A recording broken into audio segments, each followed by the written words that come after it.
ನಮಸ್ತೆ. Prime success YouTube ಚಾನಲ್ಗೆ ನಿಮಗೆಲ್ಲರಿಗೂ ಸ್ವಾಗತ. ಇವತ್ತಿನ ಈ ಒಂದು ಪ್ರಚಲಿತ ವಿದ್ಯಮಾನಗಳ ಒಂದು ಅಡಿಯಲ್ಲಿ ನಾವು ಕಲ್ಕತ್ತಾದಲ್ಲಿ ಆಗಿರುವಂತಹ ಒಂದು ಪ್ರಕರಣ ಏನಿದೆ, ರಾಷ್ಟ್ರಾದ್ಯಂತ ಒಂದು ಬಹಳಷ್ಟು ಪ್ರೊಟೆಸ್ಟ್ಗಳು, ತೀವ್ರವಾಗಿ ಪ್ರತಿಭಟನೆಗಳು ಆಗ್ತಾ ಇರುವಂತಹ ಈ ಒಂದು ಪ್ರಕರಣದ ಹಿನ್ನೆಲೆಯಲ್ಲಿ ಸುಪ್ರೀಂ ಕೋರ್ಟ್ ಸುವೋಮೋಟೋ ಕೇಸನ್ನು ರಿಜಿಸ್ಟರ್ ಮಾಡಿ ದಾಖಲು ಮಾಡಿ ಒಂದು ಹೊಸದಾದ ಒಂದು ನಿರ್ದೇಶನವನ್ನು ನೀಡಿದೆ. ಅಂದರೆ ನ್ಯಾಷನಲ್ ಟಾಸ್ಕ್ ಫೋರ್ಸನ್ನು ಫಾರ್ಮ್ ಮಾಡಬೇಕು ಹೇಳುವಂಥದ್ದು. ಅದ್ರ ಬಗ್ಗೆ ಒಂದು ಸ್ವಲ್ಪ ಮಟ್ಟಿಗೆ ನೋಡೋಣ.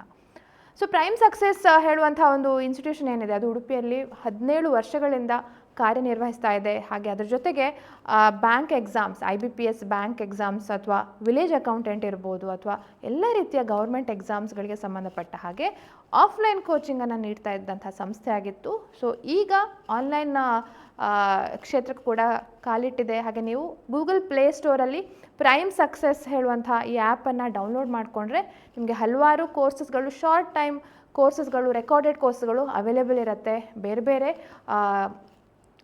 ಒಂದು ಸಬ್ಜೆಕ್ಟ್ಸ್ಗಳ ಅಡಿಯಲ್ಲಿ. ಸೊ ಇದ್ರ ಬಗ್ಗೆ ನಾನು ಡೀಟೇಲಾಗಿ ಕೊನೆಯಲ್ಲಿ ಹೇಳ್ತೇನೆ. ಬಟ್ ಈಗ ನಾವು ಈ ಒಂದು ಏನಿದೆ ಇವತ್ತಿನ ಒಂದು ಕರೆಂಟ್ ಅಫೇರ್ಸ್, ಇದ್ರ ಬಗ್ಗೆ ನಾವು ಡಿಸ್ಕಷನ್ ಮಾಡೋಣ. ಸೊ ಇಲ್ಲಿ ನಾವು ನೋಡ್ಲಿಕ್ಕೆ ಹೋದರೆ ಇಲ್ಲಿ ಕಾಣ್ತಾ ಇರ್ಬೋದು ನಿಮಗೆ, ವೈದ್ಯರ ರಕ್ಷಣೆಗೆ ಕಾರ್ಯಪಡೆ, ಸುಪ್ರೀಂ ಕೋರ್ಟ್ ಮಧ್ಯಪ್ರವೇಶ ಹೇಳುವಂಥದ್ದು. ಸೊ ಅದಕ್ಕಿಂತ ಮೊದಲು ನಾವು ಈ ಒಂದು ಈ ಕೇಸ್ನ ಹಿನ್ನೆಲೆ ನೋಡಿದರೆ, ಸುಮಾರು ಆಗಸ್ಟ್ 9, 2024 ಕಲ್ಕತ್ತಾದಲ್ಲಿ RG ಕರ್ ಮೆಡಿಕಲ್ ಕಾಲೇಜ್ ಅಂತ ಇದೆ. RG ಕರ್ ಮೆಡಿಕಲ್ ಕಾಲೇಜ್, ಮೆಡಿಕಲ್ ಹಾಸ್ಪಿಟಲ್ ಅಂತ ಹೇಳಿ.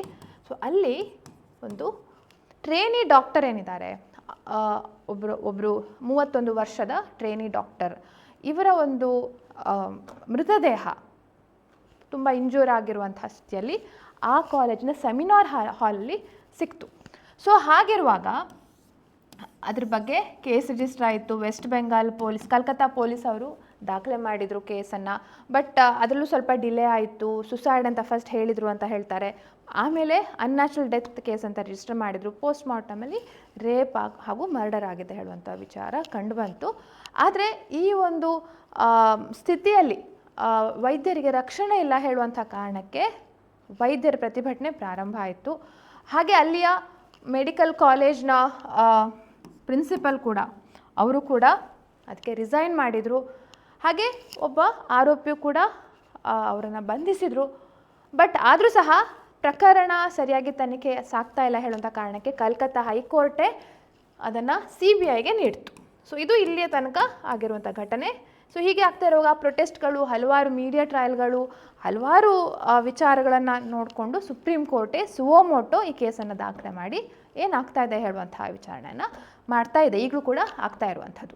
ಸೊ ಇಲ್ಲಿ ನಾವು ನೋಡೋದಾದರೆ supreme court first of all ಇಲ್ಲಿ ಹೇಳುವಂಥದ್ದು ಏನಂತಂದರೆ, ಸುಪ್ರೀಂ ಕೋರ್ಟ್ನ ಮುಖ್ಯ ನ್ಯಾಯಮೂರ್ತಿ ಯಾರು ಈಗ, ಜಸ್ಟಿಸ್ DY ಚಂದ್ರಚೂಡ್ ಇಲ್ಲಿ ಕಾಣ್ತಾ ಇರುವಂಥವ್ರು. ಸೊ ಇಲ್ಲಿ ಮೇನಾಗಿ ನ್ಯಾಷನಲ್ ಟಾಸ್ಕ್ ಫೋರ್ಸ್ ಅಂತ ಹೇಳಿ ನಾವು ಕಾಣ್ತೇವೆ. 10 ಸದಸ್ಯರ ರಾಷ್ಟ್ರೀಯ ಕಾರ್ಯಪಡೆ ಅಂದರೆ ನ್ಯಾಷನಲ್ ಟಾಸ್ಕ್ ಫೋರ್ಸ್. ಸೊ ಅದು ವರದಿ ಕೊಡಬೇಕು, ಹೇಗೆ ವೈದ್ಯರಂದರೆ ಕೇವಲ ಮೆಡಿಕಲ್ ಪ್ರೊಫೆಷನ್ ಅಂದರೆ ಯಾರು, ಅದರಲ್ಲಿ ಬರುವಂಥ ಡಾಕ್ಟರ್ಸ್, ಪ್ಯಾರಾಮೆಡಿಕಲ್ ಸ್ಟಾಫ್, ನರ್ಸ್ ಅಥವಾ trainees, resident doctors, senior resident doctors, ಇವರೆಲ್ಲರನ್ನೂ ಹೇಗೆ, ಯಾವ ರೀತಿ, ಯಾಕೆಂದರೆ ಅವರಿಗೆ ಹಗಲು ರಾತ್ರಿ ಹೇಳುವಂಥ ಡ್ಯೂಟಿ ಇರುತ್ತೆ. ಅಂಥ ಸಂದರ್ಭದಲ್ಲಿ ಅವರ ಸುರಕ್ಷತೆ, ಅವರ ರಕ್ಷಣೆ ಬಹಳ ಪ್ರಾಮುಖ್ಯವಾದಂಥದ್ದು. ಸೊ ಯಾವ ರೀತಿಯಲ್ಲಿ ಅವರಿಗೆ ಸುರಕ್ಷೆಯನ್ನು ನೀಡ್ಬೋದು, ಸುರಕ್ಷೆಯನ್ನು ಖಾತ್ರಿಪಡಿಸ್ಬೋದು ಹೇಳುವಂಥದ್ದಕ್ಕೆ NTF ಅಂದರೆ ನ್ಯಾಷನಲ್ ಟಾಸ್ಕ್ ಫೋರ್ಸ್ಗೆ ಈ ಜವಾಬ್ದಾರಿಯನ್ನು ನೀಡಿದೆ. ಸೊ ಇದ್ರ ಪ್ರಕಾರ ನಾವು ನೋಡುವಂಥದ್ದಾದರೆ ವರದಿ ಸಲ್ಲಿಸಬೇಕು ಅವರಿನ್ನು ನೆಕ್ಸ್ಟ್ ಇದರಲ್ಲಿ ಮಧ್ಯಂತರ ವರದಿ, ಇಂಟ್ರಿಮ್ ರಿಪೋರ್ಟನ್ನು 3 ವಾರಗಳಲ್ಲಿ ಸಲ್ಲಿಸಬೇಕು ಅಂತ ಇದೆ. ಹಾಗೆ 2 ತಿಂಗಳ ಒಳಗೆ ಸುಮಾರು ಅಂತಿಮ ವರದಿ, ಫೈನಲ್ ರಿಪೋರ್ಟನ್ನು ನೀಡಬೇಕು. ಸೊ ಇಲ್ಲಿ ನಾವು ಕಾಣುವಂಥದ್ದು ಇನ್ನೊಂದು, ಹಾಗಿರೋ ಟಾಸ್ಕ್ ಫೋರ್ಸ್ನಲ್ಲಿ ಎಷ್ಟು ಜನ ಇದ್ದಾರೆ ಅಂದರೆ 10 ಜನರ ಟಾಸ್ಕ್ ಫೋರ್ಸ್. ಪ್ರಮುಖರೆಲ್ಲರೂ ಕೂಡ ನಾವು ಕಾಣ್ಬೋದು. ದೇಶಾದ್ಯಂತ ಇರುವಂಥ all India institute of medical sciences ಇರ್ಬೋದು, ನಿಮ್ಹಾನ್ಸ್ ನಮ್ಮ ಬೆಂಗಳೂರಲ್ಲಿರುವಂಥ, ಕರ್ನಾಟಕದಲ್ಲಿರುವಂಥ ನಿಮ್ಹಾನ್ಸ್ನ ಅಲ್ಲಿಯ ನಿರ್ದೇಶಕಿರ್ಬೋದು, ಹೀಗೆ ಬೇರೆ ಬೇರೆ ಪ್ರಮುಖವಾದಂಥ ಆಸ್ಪತ್ರೆಗಳ ಅಥವಾ ಪ್ರಮುಖವಾದಂತಹ ವೈದ್ಯರ ಅವರನ್ನು ನಿಯೋಜಿಸಿಕೊಂಡು ಈ ಒಂದು ಟಾಸ್ಕ್ ಫೋರ್ಸನ್ನು ಸ್ಥಾಪನೆ ಮಾಡಿದೆ. ಸೊ ಪ್ರಮುಖವಾದಂತಂದರೆ ಇಲ್ಲಿ ನಾವು ಹೇಳ್ಬೋದು ಕರ್ನಾಟಕದ ನ್ಯೂಸ್ ಅಂತ ನಾವು ತೊಗೊಂಡ್ರೆ ಡಾಕ್ಟರ್ ಪ್ರತಿಮಾ ಮೂರ್ತಿ, ಸೊ ಅವರು ಕೂಡ ಇದರದ್ದು ಒಂದು ಭಾಗವಾಗಿದ್ದಾರೆ. ಅವರಿಗೂ ಕೂಡ ಆ ಟಾಸ್ಕ್ ಫೋರ್ಸಲ್ಲಿ ಸ್ಥಾನ ನೀಡಿದ್ದಾರೆ. ಸೊ ಅವರು NIMHANS national institute of mental health sciences ಅಂತ ಇದೆಯಲ್ಲ, ಸೊ ಅಲ್ಲಿಯ ಡೈರೆಕ್ಟ್ರು, ಅವರ ನಿರ್ದೇಶಕಿ ಆಗಿರುವಂಥದ್ದು. ಸೊ ಇಷ್ಟು ಜನಗಳ ಒಂದು ಟಾಸ್ಕ್ ಫೋರ್ಸ್ ಆಗಿದೆ. ಸೊ ಅದು ಒಂದು ಪ್ರಮುಖವಾದಂಥ ಹಂತ ಅಂತ ಹೇಳ್ಬೋದು. ಸುಪ್ರೀಂ ಕೋರ್ಟ್ ಇದರಲ್ಲಿ ಮಧ್ಯಪ್ರವೇಶ ಮಾಡಿದೆ. ಯಾಕೆಂದರೆ ನೋಡಿ, 2012ರಲ್ಲಿ ಡೆಲ್ಲಿಯಲ್ಲಿ ಗ್ಯಾಂಗ್ ರೇಪ್ ಆಗಿತ್ತು. ಆ ಒಂದು ಬಸ್ನಲ್ಲಿ ಆಗಿರುವಂಥ ಗ್ಯಾಂಗ್ ರೇಪ್ ಪ್ರಕರಣ ನೋಡಿರ್ಬೋದು. ಸೊ ಅದರಲ್ಲಿ ಆವಾಗಲೂ ಕೂಡ ಬಹಳಷ್ಟು ದೇಶಾದ್ಯಂತ ಪ್ರತಿಭಟನೆ ಆಗಿ ಜಸ್ಟಿಸ್ ವರ್ಮಾ ಕಮಿಟಿ ಸ್ಥಾಪನೆ ಮಾಡಿದರು. ಜಸ್ಟಿಸ್ ವರ್ಮಾ ಕಮಿಟಿ ಸ್ಥಾಪನೆ ಮಾಡಿ ಅದೇನು ಮಾಡ್ತು, ಕೆಲವೊಂದು ರೆಕಮೆಂಡೇಷನ್ಸ್ ನೀಡ್ತು. ಅದರ ಮುಖಾಂತರ 2013ರಲ್ಲಿ ಕ್ರಿಮಿನಲ್ ಅಮೆಂಡ್ಮೆಂಟ್ ಆ್ಯಕ್ಟನ್ನು ತಂದರು. ಹಲವಾರು ಈ ಸೆಕ್ಷುವಲ್ ಒಫೆನ್ಸ್ಗೆ ಏನು ಲೈಂಗಿಕ ಅಪರಾಧಗಳಿರ್ತವೆ, ಅಂತಹ ಅಪರಾಧಗಳಿಗೆ ಹಲವಾರು ತೀವ್ರ ರೀತಿಯ ಪನಿಷ್ಮೆಂಟನ್ನು ನೀಡಿದರು, ಶಿಕ್ಷೆಯನ್ನು ನೀಡಿದರು. ಹಾಗೆ 2018-19 ಕೂಡ ಇನ್ನೂ ಬೇರೆ ಬೇರೆ ಉನ್ನಾವ್ ರೇಪ್ ಕೇಸ್ ಇರ್ಬೋದು ಅಥವಾ ಬೇರೆ ಬೇರೆ ಕಡೆ ಆಗ್ತಿತ್ತು. ಹಾಗೆ ಆಂಧ್ರ ಪ್ರದೇಶದಲ್ಲಿ ಒಂದು ವೈದ್ಯ ಮೇಲೆ ಅತ್ಯಾಚಾರ ಆಗಿರುವಂಥದ್ದು, ಅದರ ನಂತರ ಅಲ್ಲಿ ಆರೋಪಿ ಪಬ್ಲಿಕ್ ಇದರಲ್ಲಿ ಎನ್ಕೌಂಟರ್ ಆಗಿ ಅವರು ಮೃತಪಟ್ಟಿದ್ದು, ಇದೆಲ್ಲವೂ ಕೂಡ ಆಂಧ್ರ ಪ್ರದೇಶದಲ್ಲಿ ದಿಶಾ ಕಾನೂನು ಹೇಳುವಂಥ ಒಂದು ಕಾನೂನನ್ನು ಮಾಡಿದರು. ಸೊ ಹೀಗೆ ಪ್ರತಿಯೊಂದು ಈ ರೀತಿ ಘಟನೆ ಆದಾಗ ಕಾನೂನು ವ್ಯವಸ್ಥೆ ಏನಾಗುತ್ತೆ, ಸ್ವಲ್ಪ ಮಟ್ಟಿಗೆ ಇನ್ನೂ ತೀವ್ರವಾಗಿ ಆಗಬೇಕು, ಇನ್ನೂ ಕಠಿಣವಾಗಬೇಕು ಹೇಳುವಂಥ ಪ್ರೊಟೆಸ್ಟ್ಗಳು ಆಗ್ತವೆ. ಹಾಗೆ ಕೆಲವೊಂದಕ್ಕೆ ಕಮಿಟಿಗಳು ಕೂಡ ರಚನೆ ಮಾಡ್ತಾರೆ. ಹಾಗೆ ರಾಜ್ಯದಲ್ಲೂ ಕೂಡ ಆ ಒಂದು ತಂಡ ರಚನೆ ಮಾಡಿದರು. ಯಾವ ರೀತಿ ಒಂದು ಕಮಿಟಿ ಅಂದರೆ ಹೇಗೆ ವೈದ್ಯರನ್ನು ಅಥವಾ ಈ ರೀತಿ ಹೆಣ್ಮಕ್ಳ ವಿರುದ್ಧ ಆಗುವಂಥ ಯಾವುದೇ ಪ್ರಕರಣ ಇರ್ಬೋದು, ಕೆಲವೊಂದು ಲೈಂಗಿಕ ಅಪರಾಧಗಳಿರ್ಬೋದು ಅಥವಾ ಲೈಂಗಿಕ ಅಪರಾಧಗಳನ್ನ ಹೊರತುಪಡಿಸಿ ಬೇರೆ ಅಪರಾಧಗಳು ಕೂಡ ಆಗ್ಬೋದು. ಅಂಥ ಸಂದರ್ಭದಲ್ಲಿ ಹೇಗೆ ಅದನ್ನು ತಡೆಗಟ್ಟಬೇಕು ಹೇಳುವಂಥದ್ದು ಕೂಡ ರಾಜ್ಯದಲ್ಲೂ ಕೂಡ ಆ ಒಂದು ತಂಡ ಸ್ಥಾಪನೆ ಆಗಿದೆ. ಮತ್ತು ಬಹಳ ಮುಖ್ಯವಾಗಿ ಇಲ್ಲಿ ನಾವು ಕಾಣ್ತಾ ಇರ್ಬೋದು, ಫೋಟೋ ಡಿಲೀಟ್ಗೆ ಆದೇಶ ಅಂತ ಹೇಳಿ ಇಲ್ಲಿ ಕಾಣ್ತಾ ಇರ್ಬೋದು. ಎಸ್, ಫೋಟೋ ಡಿಲೀಟ್ಗೆ ಆದೇಶ ಅಂತ. ಇದು ನಾವು ಕಾಣ್ತಾ ಇರುವಂತಹ ಹಲವಾರು ಭಾರತೀಯ ನ್ಯಾಯ ಸಂಹಿತೆ ಹೊಸ ಒಂದು ಕಾನೂನಿದೆ. ಹಾಗೂ ಅದಕ್ಕಿಂತ ಮೊದಲು ಇಂಡಿಯನ್ ಪೀನಲ್ ಕೋಡ್ ಅಂತ ಇತ್ತು. ಯಾವುದೇ ಕಾರಣಕ್ಕೂ ರೇಪ್ ಆಗಿರುವಂಥ ಸಂತ್ರಸ್ತೆ ಅಥವಾ ವಿಕ್ಟಿಮ್ ಅಂತ ಏನು ಹೇಳ್ತಾರೆ, ಅವರ ಹೆಸರನ್ನು ಡಿಸ್ಕ್ಲೋಸ್ ಮಾಡಲಿಕ್ಕಿಲ್ಲ, ಅವರ ಫೋಟೋವನ್ನು ಡಿಸ್ಕ್ಲೋಸ್ ಮಾಡಲಿಕ್ಕಿಲ್ಲ, ಅದು ಅಪರಾಧ ಆಗತ್ತೆ. ಓಕೆ, ಸೊ ಅದನ್ನು ಉಲ್ಲಂಘನೆ ಮಾಡಿ ಎಷ್ಟೋ ಜನ ಫೋಟೋನ ಪೋಸ್ಟ್ ಮಾಡ್ತಿದ್ದಾರೆ ಸೋಷಿಯಲ್ ಮೀಡಿಯಾದಲ್ಲಿ, ಅದು ಖಂಡಿತವಾಗಿ ಅಪರಾಧ ಆಗುತ್ತೆ. ವೆಸ್ಟ್ ಬೆಂಗಾಲಲ್ಲಿ ಆಲ್ರೆಡಿ ಸುಮಾರು 250 ಜನರಕ್ಕೂ ಮೀರಿ ಯೂಟ್ಯೂಬ್ ಅಥವಾ ಬೇರೆ ಬೇರೆ ಸೋಷಿಯಲ್ ಮೀಡಿಯಾ ಪ್ಲ್ಯಾಟ್ಫಾರ್ಮ್ಸ್ಗಳ ಇವ್ರು ಯಾರಿರ್ತಾರೆ ಅವರಿಗೆ ಪೊಲೀಸ್ ನೋಟಿಸ್ ನೀಡಿದ್ದಾರೆ. ಈ ಒಂದು ಕಾರಣಕ್ಕೆ ಫೋಟೋ ಹಾಕಿದ್ದಾರೆ. ಆ ವ್ಯಕ್ತಿಯ ಮೃತ ವ್ಯಕ್ತಿ ಯಾರಿದ್ದಾರೆ ಅವರ ಹೆಸರು ಹಾಗೆ ಅವರ ಫೋಟೋ ಸಹಿತವಾಗಿ ಅವರ ಐಡೆಂಟಿಟಿನೇ ಡಿಸ್ಕ್ಲೋಸ್ ಮಾಡಬಾರ್ದು ಅಂತ. ಯಾಕೆಂದರೆ ಅದು ಅವರ ಅವರು ತೀರ್ಕೊಂಡಿದ್ದಾರೆ. ಒಂದು ವೇಳೆ ತೀರ್ಕೊಳ್ಳದೆ ಇದ್ದಿದ್ದರೆ ಆವಾಗಲೂ ಸಹ ಅವರಿಗೆ ಬಹಳ ಮುಜುಗರ ತರುವಂಥ ಪರಿಸ್ಥಿತಿ ಆಗ್ತಿತ್ತು. ಪ್ಲಸ್ ತೀರ್ಕೊಂಡ್ರೂ ಸಹ ಮರಣಾನಂತರ ಸಹ ಅವರ ಹೆಸರು ಗೌರವದಿಂದ ಕಾಯ್ಕೊಳ್ಳೋದು ಬಹಳ ಮುಖ್ಯ ಆಗಿರುತ್ತೆ. ಅವರ ಕುಟುಂಬಕ್ಕೆ ಕೂಡ ಬಹಳ ಮುಖ್ಯ ಆಗಿರುತ್ತೆ. ಅಂಥ ಸಂದರ್ಭದಲ್ಲಿ ಆ ಹೆಸರು ಮತ್ತು ಅವರ ಫೋಟೋನ ಡಿಸ್ಕ್ಲೋಸ್ ಮಾಡಬಾರ್ದು ಅಂತ ಇದೆ. ಬಟ್ ಆಲ್ರೆಡಿ ಈಗ ಎಲ್ಲ ಕಡೆ ಅದನ್ನು ಸ್ಪ್ರೆಡ್ ಮಾಡಿಬಿಟ್ಟಿದ್ದಾರೆ ಫೋಟೋ ಎಲ್ಲ. ಸೊ ಅದನ್ನು ಆದಷ್ಟು ಬೇಗ ಡಿಲೀಟ್ ಮಾಡಬೇಕು ಹೇಳುವಂಥ ಆದೇಶವನ್ನು ಕೂಡ ಸುಪ್ರೀಂ ಕೋರ್ಟ್ ನೀಡಿದೆ.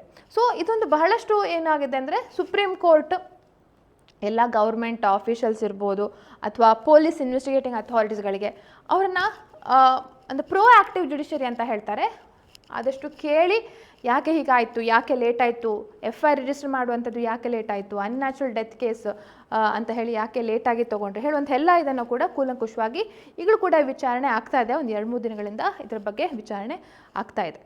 ಓಕೆ, ಸೊ ಹಾಗೆ ಇನ್ನು ನಾವು ನೋಡುವಂಥದ್ದೇ ಟಾಸ್ಕ್ ಫೋರ್ಸ್. ಇದರದ್ದು ಉದ್ದೇಶ ಏನಾಗಿರುತ್ತೆ, ವೈದ್ಯಕೀಯ ವೃತ್ತಿಪರರ ವಿರುದ್ಧದ ಲಿಂಗಾಧಾರಿತ ಹಿಂಸಾಸಹಿತ ಹಿಂಸಾಚಾರ ತಡೆಯಲು ಕ್ರಿಯಾಯೋಜನೆ, ಒಂದು ಆ್ಯಕ್ಷನ್ ಪ್ಲ್ಯಾನನ್ನು ಮಾಡಬೇಕಾಗತ್ತೆ. ಕ್ರಿಯಾಯೋಜನೆ ಯಾವ ರೀತಿ ತಡೆಗಟ್ಬೋದು, ಅವರಿಗೆ ಹೇಗೆ ಸೆಕ್ಯೂರಿಟಿ ನೀಡ್ಬೋದು, ಕೆಲವೊಂದು ಈಗ ಉದಾಹರಣೆಗೆ ಸೆಕ್ಯೂರಿಟಿ ಅಲಾರಾಮ್ ಇರ್ಬೋದು ಅಥವಾ ಆ ನಿರ್ದಿಷ್ಟ ಏರಿಯಾದಲ್ಲಿ ಅವರಿಗೆ ಪ್ರೊಟೆಕ್ಷನ್ ನೀಡುವಂಥದ್ದು ಇರ್ಬೋದು. ಸೊ ಹಾಗೆ ಯಾವ ರೀತಿ ಆ್ಯಕ್ಷನ್ ಪ್ಲ್ಯಾನ್ ಮಾಡ್ಬೋದು ಅಂತ ಹೇಳಿ. ಸೊ ಇದರಲ್ಲಿ ಎಲ್ಲರೂ ಬರ್ತಾರೆ, ಇಂಟರ್ನ್ಗಳು, ರೆಸಿಡೆಂಟ್ಸ್, ಸೀನಿಯರ್ ರೆಸಿಡೆಂಟ್ಸ್, ವೈದ್ಯರು, ನರ್ಸರು ಮತ್ತು ಎಲ್ಲ ಮೆಡಿಕಲ್ ಸ್ಟಾಫ್ ಅಂತ ಏನು ಕರೀತಾರಲ್ಲ, ಯಾರು ಆ ವೃತ್ತಿಯಲ್ಲಿದ್ದಾರೆ ಅವರಿಗೆ ಸುರಕ್ಷಿತ ಕೆಲಸದ ವಾತಾವರಣವನ್ನು ನಿರ್ಮಾಣ ಮಾಡುವಂಥದ್ದು ಬಹಳ ಮುಖ್ಯ ಆಗಿರುತ್ತೆ.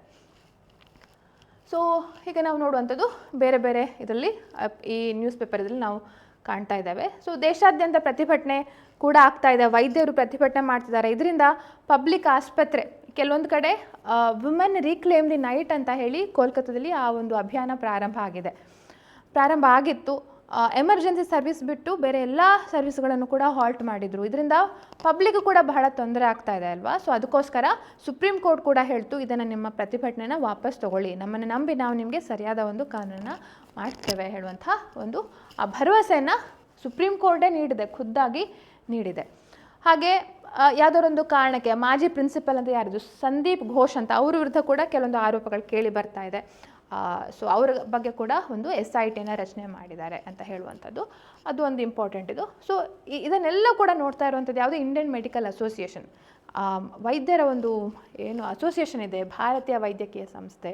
ಸೊ ಅವರು ಕೂಡ ನ್ಯಾಷನಲ್ ಟಾಸ್ಕ್ ಫೋರ್ಸ್ ಒಟ್ಟಿಗೆ ಸೇರಿ ಮುಂದೆ ಆಗುವಂತಹ ಹೊಸ ಕಾನೂನು ಅಂತ ಹೇಳಲಿಕ್ಕಾಗೋದಿಲ್ಲ, ಏನು ಆ್ಯಕ್ಷನ್ ಪ್ಲ್ಯಾನ್ ಅಂತ ಇರುತ್ತೆ ಅದನ್ನು ಮಾಡಲಿಕ್ಕೆ ಒಂದು ಸಹಾಯ ಮಾಡಲಿಕ್ಕೆ ಇಲ್ಲಿ ನಾವು ಕಾಣ್ಬೋದು. ಸೊ ಇಲ್ಲಿ ನೋಡುವಂಥದ್ದು ನಿಪುಣ್ ಸಕ್ಸೇನಾ ಪ್ರಕರಣ ಅಂತ ಇದೆ. ಈ ಪ್ರಕರಣದಲ್ಲೂ ಕೂಡ ಸುಪ್ರೀಂ ಕೋರ್ಟ್ ಆದೇಶ ನೀಡಿತ್ತು, ಅವರ ಸಂತ್ರಸ್ತರ ಗುರುತನ್ನು ಹೇಳಬಾರ್ದು, ಅದನ್ನು ಬಹಿರಂಗ ಮಾಡಬಾರ್ದು, ಅದಕ್ಕೆ ಬ್ಲರ್ ಮಾಡಿ ತೋರಿಸ್ತಾರೆ, ಫೋಟೋ ಹಾಕಬಾರ್ದು ನಿಜ ಅಂದರೆ. ಬಟ್ ಸ್ಟಿಲ್ ಈಗ ನಾವು ಎಷ್ಟೋ ಸೋಷಿಯಲ್ ಮೀಡಿಯಾದಲ್ಲಿ ಆಲ್ರೆಡಿ ಫೋಟೋ ಹಾಗೂ ಹೆಸರು ಕೂಡ ಡಿಸ್ಕ್ಲೋಸ್ ಮಾಡಿ ಹೇಳ್ತಾರೆ. So it's a serious offence, ಭಾರತೀಯ ನ್ಯಾಯ ಸಂಹಿತೆಯಲ್ಲೂ ಇರ್ಬೋದು, ಅದು ಸೀರಿಯಸ್ ಒಫೆನ್ಸ್ ಆಗುತ್ತೆ. ಅಥವಾ ಅದ್ರ ಬಗ್ಗೆ ಏನಾದರೂ ಕೋರ್ಟ್ ಹೇಳಿರುವಂಥದ್ದನ್ನು ಕೋರ್ಟ್ನ ಪರ್ಮಿಷನ್ ಇಲ್ಲದೆ ಬಹಿರಂಗ ಮಾಡುವಂಥದ್ದೆಲ್ಲೂ ಕೂಡ ಅದು ಇದಾಗುತ್ತೆ. ನೋಡಿ, ಸಂತ್ರಸ್ತ ದೇಹದ ಚಿತ್ರ, ವಿಡಿಯೋ ಕ್ಲಿಪ್ಗಳು ಸಾಮಾಜಿಕ ಮಾಧ್ಯಮದಲ್ಲಿ ಹರಿದಾಡುತ್ತಿರುವುದು, ಹೆಸರು, ಚಿತ್ರ, ವಿಡಿಯೋ ಎಲ್ಲವನ್ನು ತೆಗೆದುಹಾಕುವಂತೆ ಆದೇಶಿಸಿದೆ. ಆಯಿತಾ. ಸೊ ಹಾಗೆ ಇದು ಒಂದು. ಆದರೆ ಇನ್ನು ನಮ್ಮ ರಾಜ್ಯದ ಪ್ರಕಾರ ನೋಡಿದರೆ, ರಾಜ್ಯದಲ್ಲೂ ಕೂಡ VS ಉಗ್ರಪ್ಪ ಹೇಳುವಂಥ ಅವರು MLC ಆಗಿದ್ದರು, ವಿಧಾನ ಪರಿಷತ್ ಸದಸ್ಯರು. ಸೊ ಅವರ ನೇತೃತ್ವದಲ್ಲಿ 2018ರಲ್ಲೇ ಒಂದು ಶಿಫಾರಸ್ ನೀಡಿದರು, ರೆಕಮೆಂಡೇಷನ್ ನೀಡಿದರು, ಆ ಕಮಿಟಿ ಮುಖಾಂತರ ರೆಕಮೆಂಡೇಷನ್ ನೀಡಿದರು. ಹೇಗೆ ಯಾವ ರೀತಿಯಲ್ಲಿ ಮಹಿಳೆಯರ ಮೇಲಿನ ಅತ್ಯಾಚಾರ, ದೌರ್ಜನ್ಯ, ಶೋಷಣೆ ಯಾವ ರೀತಿ ತಡೆಗಟ್ಬೋದು ಅಂತ ಅದ್ರ ಬಗ್ಗೆ ಆಲ್ರೆಡಿ ಅದು ವರದಿ ನೀಡಿದೆ. ಆ ವರದಿ ಶಿಫಾರಸ್ಗಳನ್ನು ಯಾವ ರೀತಿ ತಗೊಳ್ಬೋದು ಅಂತ ಹೇಳುವಂಥದ್ದು, ಕ್ರಮ ಕೈಗೊಳ್ಬೋದು ಹೇಳುವಂಥದ್ದನ್ನು ಇಲ್ಲಿ ನಾವು ಕಾಣ್ತೇವೆ. ಸೊ ಈ ಟಾಸ್ಕ್ ಫೋರ್ಸ್ ಮೇನ್ ಆಗಿರುವಂಥದ್ದು, ಆ ಟಾಸ್ಕ್ ಫೋರ್ಸ್ ಇನ್ನೂ ಅದು ಯಾವ ರೀತಿ ಆ್ಯಕ್ಷನ್ ಪ್ಲ್ಯಾನನ್ನು ರೂಪಿಸ್ತದೆ ಹೇಳುವಂಥದ್ದು ಮುಂದಿನ ದಿನಗಳಲ್ಲಿ ಕಾಣ್ಪಡ್ತದೆ. ಓಕೆ. ಸೊ ಇದಿಷ್ಟು ಈಗಿನ ಪ್ರಸಕ್ತ ವಿದ್ಯಮಾನದಲ್ಲಿ ಬಹಳ ಚರ್ಚೆ ಆಗ್ತಾ ಇರುವಂತಹ ವಿಚಾರ ಅಂತ ಹೇಳ್ಬೋದು. ಸೊ ಇದಿಷ್ಟು ಇವತ್ತಿನ ಈ ಒಂದು ಮಾಹಿತಿ. ಹಾಗೆ ನೀವು ವಿಲೇಜ್ ಅಕೌಂಟೆಂಟ್ ಎಕ್ಸಾಮಿಗೆ ಸಂಬಂಧಪಟ್ಟ ಹಾಗೆ ಅಥವಾ ಬ್ಯಾಂಕ್ ಎಕ್ಸಾಮಿಗೆ ಸಂಬಂಧಪಟ್ಟ ಯಾವುದಾದ್ರೂ ಕೋರ್ಸ್ಗಳನ್ನು if you are exploring, then definitely we have best coaching platform ಅಂತ ಹೇಳ್ಬೋದು. ಪ್ರೈಮ್ ಸಕ್ಸಸ್ ಅಥವಾ primessuccess.co.in ಅಂತ ವೆಬ್ಸೈಟ್ ಕೂಡ ನೀವು ನೋಡ್ಬೋದು. ಅಥವಾ ಗೂಗಲ್ ಪ್ಲೇಸ್ಟೋರಲ್ಲಿ ಪ್ರೈಮ್ ಸಕ್ಸಸ್ ಹೇಳುವಂಥ ಆ್ಯಪನ್ನು ಕೂಡ ಡೌನ್ಲೋಡ್ ಮಾಡ್ಕೊಳ್ಬೋದು. ಹೀಗೆ ಡೌನ್ಲೋಡ್ ಮಾಡಿಕೊಂಡ್ರೆ ಆ ವೆಬ್ಬಲ್ಲೇ ನೀವು ಕಾಣ್ತೀರಿ, ಬೇರೆ ಬೇರೆ ಕೋರ್ಸಸ್ಗಳನ್ನು ನೀವು ಕಾಣ್ತೀರಿ. ಅಥವಾ ಇಲ್ಲಿ ಕೋರ್ಸಸ್ಗಳಂತ ಇದೆ, ನಿಮ್ಮ ಫೋನ್ ನಂಬರ್ ಹಾಕಿ ಲಾಗಿನ್ ಹಾಕಿದರೆ ಕೋರ್ಸಸ್ಗಳ ಇಲ್ಲಿ ಮಾಹಿತಿಯನ್ನು ಇಲ್ಲಿ ಸಿಗತ್ತೆ.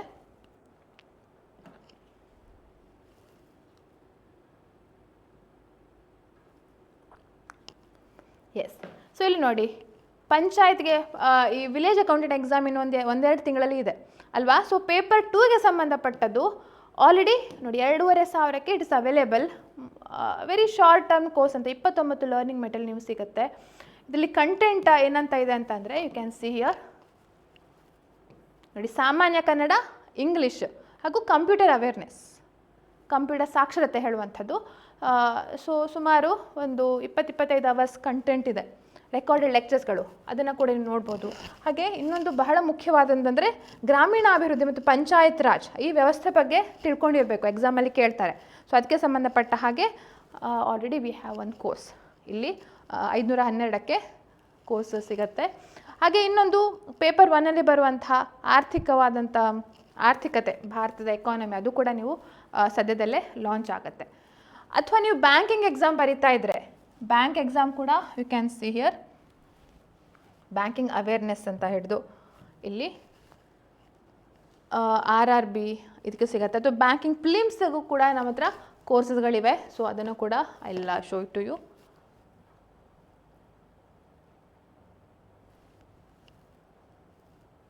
IBPS banking exam prelims online course ಅಂತ ಈಗ ರೀಸೆಂಟಾಗಿ ಎಕ್ಸಾಮ್ ನೋಟಿಫಿಕೇಷನ್ ಆಗಿದೆಯಲ್ಲ, ಸೊ ಅದಕ್ಕೆ ಸಂಬಂಧಪಟ್ಟ ಹಾಗೆ ಇಲ್ಲಿ ಕೋರ್ಸ್ಗಳನ್ನು ನೀವು ಕಾಣ್ಬೋದು. ಸೊ ಸುಮಾರು 40-45 ಅವರ್ ಕೋರ್ಸ್ ಕಂಟೆಂಟ್ ಇದೆ, ಅದನ್ನು ಕೂಡ ನೀವು ಪರ್ಚೇಸ್ ಮಾಡಿ ನೋಡ್ಬೋದು. ಸ್ಯಾಂಪಲ್ ಇದು ಕೂಡ ವೀಡಿಯೋಸ್ಗಳು ಕೂಡ ನೀವು ಕಾಣ್ತೀರಿ. ಸ್ಯಾಂಪಲ್ ಕ್ಲಾಸ್ ಅಂತ ಫ್ರೀಯಾಗಿ ಚೆಕ್ ಮಾಡಿ ನೋಡ್ಬೋದು. ಇಷ್ಟು ಇವತ್ತಿನ ಮಾಹಿತಿ. ಇನ್ನೊಂದು ದಿನ ಮತ್ತೊಂದು ಹೊಸದಾದಂತಹ ಪ್ರಚಲಿತ ವಿದ್ಯಮಾನಗಳ ಮಾಹಿತಿಯೊಟ್ಟಿಗೆ ನಿಮ್ಮ ಮುಂದೆ ಹಾಜರಿರ್ತೇನೆ. ಸೊ ನಾನು ಅಪರ್ಣಾ ಭಟ್. ವಾಚ್ ಮಾಡಿ, ಹಾಗೆ ನಿಮ್ಮ ಫ್ರೆಂಡ್ಸಿಗೆ, ಫ್ಯಾಮಿಲಿಗೆ ಈ ಲಿಂಕನ್ನು ಶೇರ್ ಮಾಡಲಿಕ್ಕೆ ಮರಿಬೇಡಿ ಅಂತ ಹೇಳ್ತಾ ಇವತ್ತಿನ ವೀಡಿಯೋನ ಮುಗಿಸ್ತಾ ಇದ್ದೇನೆ. Thank you.